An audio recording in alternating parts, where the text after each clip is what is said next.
Hi there, welcome back to my channel. I'm Livia and today I'm thrilled to share with you the essential steps I take to prepare my canvas before diving into a painting. By following these 5 simple preparation hacks, you will set the stage for your masterpiece. If you are new to my channel, don't forget to hit that subscribe button and the notification bell so you won't miss any future tutorials. So without any further ado, let's jump right in.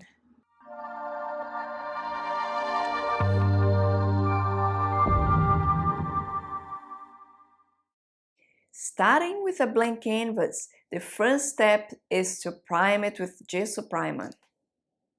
Priming your canvas is an important step to ensure a smooth and durable surface for your artwork. My canvases are already pre-primed by the manufacturer, but I like adding this extra coat of gesso primer because that gives me a more consistent texture. And I like seeing the brush strokes, the brush marks from this stage. It also gives a great foundation for my painting. If you're not sure about the priming process the manufacturer used, or you are using an off-shelf canvas, this will prevent the paint from seeping into the canvas fibers. So I apply a layer of gesso with a large hog bristle brush, making sure to cover the entire surface evenly. I allow it to dry completely before moving on to the next step. I've got a full tutorial on how to prime a canvas for a painterly touch. So if you'd like more details on priming, you can find that video in my channel and watch it after you finish this one. So the next step is painting the sides of the canvas. In the past, I used to extend the subject around the sides of the canvas to create a visual continuation of my artwork from the front view. I liked the result. The problem was I often left it to do at the very last minute before entering a painting to an exhibition. And I used to do the sides with acrylic paint for fast drying. So I'd have to mix all the colors again with acrylic paint, and I wouldn't do that straight away because of time constraints. A number of times I did it with oils just to use the colors that were already mixed on my palette, but it was so messy having 4 sides wet at the same time. So I decided that I would change my method to paint the sides, as I wanted something more practical and something that looked neat and still very professional. So then I decided to use black paint to paint the sides of my paintings. So I started doing that for my wooden panels and I started getting good feedback about it. Plus I liked the way they looked on the wall, without having any color distractions around the sides. So to paint the sides of these blocks with black was easy, as they have sharp edges, and I just brush it towards the front and the paint would stop evenly right on the edge of the panel. But I also wanted to do that on my canvases. So I worked out that it would be more efficient and easier to do it before I created the painting, as I could just brush the black acrylic paint slightly around the edges onto the front of the canvas without being too careful. That saved me a lot of time. I also make sure that the acrylic paint is underneath the oil paint, not the other way around, never. That gives my painting a polished and professional look. Also, black is classic, so the viewer can focus on what it matters, which is the front view of your artwork. And also you get the pleasure of finishing your masterpiece without having to deal with the canvas sides at the end. You can use either a brush or a small roller for this step. And if you are like me, you might want to revisit some of your previous paintings.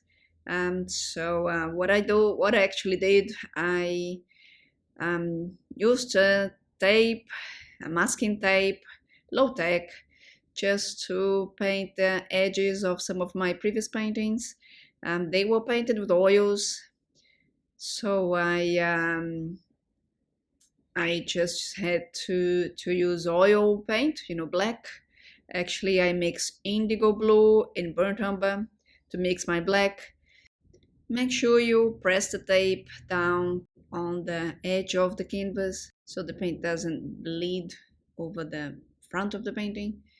But if that happens, we can just use a wipe. Sometimes we can't, control that totally. We can just wipe it off. So I just paint all the way up to the edge. I place the tape slightly past the edge of the canvas, so it leaves me a bit of room up at the top to stop the brush from going through the front. I don't know if you can see there in the video, but there is just a little bit of an extra piece of tape just coming over from the edge.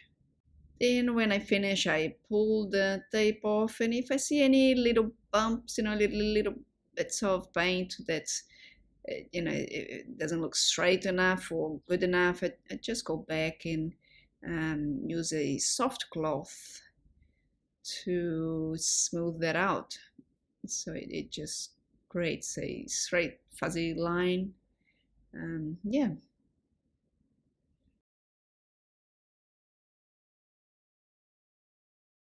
The third step is toning or staining the canvas with burnt umber acrylic paint. Toning the canvas with a warm color like burnt umber provides a neutral base that helps set the overall mood and harmonize the colors in your painting. Nowadays, I use burnt umber because I've been painting flowers and garden scenes. So I find that this color doesn't affect the pigments that go onto it so much. It actually makes them pop. You could try that and see how this wash creates an earthy undertone that enhances the richness of your final painting. In the past, I used yellow ochre a lot, which I find it useful when painting skies and landscapes. I also use burnt sienna at times. It depends on what I'm painting. I spray the canvas a bit to dilute the burnt umber acrylic paint with water to create a transparent wash. And then I spread the color loosely over the entire surface with either a brush or a sponge. I allow it to dry completely before moving on to the next step. So the next step is about stringing the canvas and installing the wall liso bracket. Nowadays, I install the hanging system on my canvas before starting the painting. It's like starting from back to front.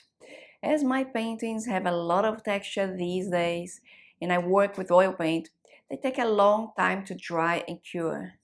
So by stringing the canvas at this stage, not only saves me time, but also it stops me from laying the canvas flat with the painting facing the table, which would possibly squash the paint texture. To install the hanging system, I need a hammer, a pair of scissors, tape, a metallic tape, a roller, a pencil, and also the picture triangles or D-rings, which are what most art galleries require to suit the hanging racks and hooks. We also need a drill or a screwdriver and a heavy-duty cord. This is good for picture framing. You can get it from a hardware store. I use a ruler just to put a mark on where I want to install a triangle. I usually go with about a quarter of the height of the canvas. Not any higher than that, because otherwise when you hang it on the wall, then the cord will be peeking through the top of the painting. You can install it a little bit lower as well. Some artists install it on the third of the canvas, but I like mine to be a little bit higher. So I put a mark with a pencil, and then I just hammer the screw a little bit and wiggle around just to be easier to fit the screw there before I drill it.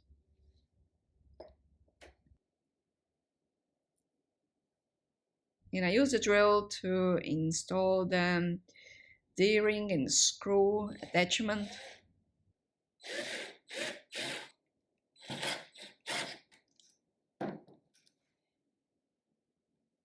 That can be a bit fiddly, as you find sometimes we find that the grip is a little bit difficult with the screw, but you get there.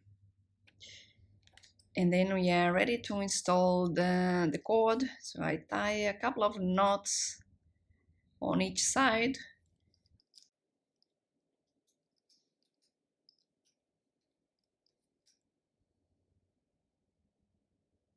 And we do the same on the other side and pull the cord as tight as possible. And again, tie a couple of knots.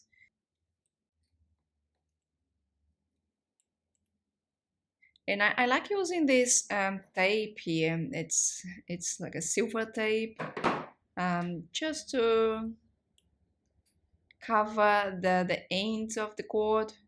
It just makes it look nice and clean on one side and the other side.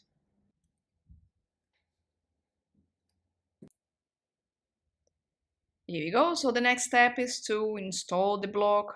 This is already installed, but so what I do, I measure the top of the canvas, put a mark on halfway through, and I attach the block to the top of the canvas.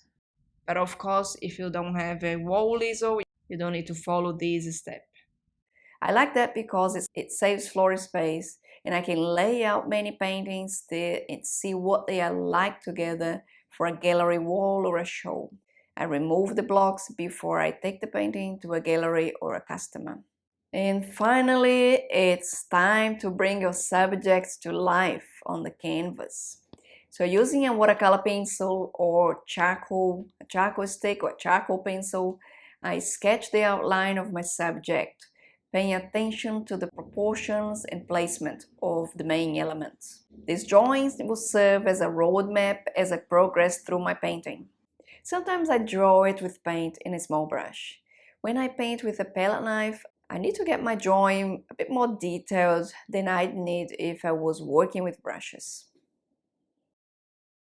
And there you have it, the 5 essential steps for preparing your canvas like a pro.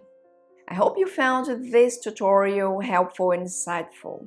If you enjoyed it, please give this video a thumbs up and consider subscribing to my channel for more art tutorials, tips and inspirations. For more in-depth tutorials, you can go to my website and check what online courses I have there for you.